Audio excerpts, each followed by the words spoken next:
Voilà une décision de justice qui laisse sans voix le monde agricole et bien au-delà. Le tribunal de La Rochelle qui vient de condamner des agriculteurs, 9 exploitants irrigants, à verser, tenez-vous bien, 1,5 million d'euros d'amende et de réparation pour avoir utilisé l'eau d'une réserve. Alors ça peut paraître cher payé, très cher payé, et ça l'est d'autant plus que l'autorisation existe. Sandrine Prioul, la préfecture avait pourtant donné son feu vert sous condition, mais le tribunal n'en a pas tenu compte, comme le dénonce l'avocat de la défense et la chambre d'agriculture de Charente-Maritime.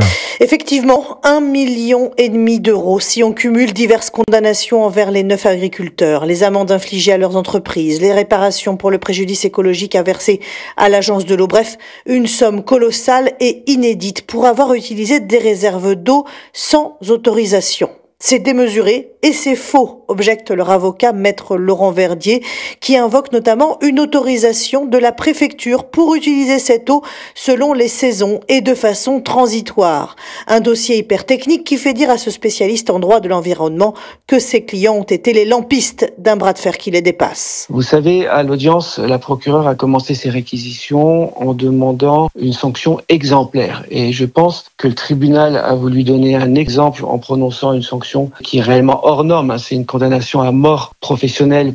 En l'espèce, les infractions n'étaient pas constituées, donc ces agriculteurs, ces paysans ont fait appel et on va aller sereinement devant la cour d'appel pour obtenir un débat juridique et une décision juridique qui, à mon sens, ne peut conduire qu'à la relaxe. Les agriculteurs qui ont fait appel voient pour l'heure leur condamnation suspendue.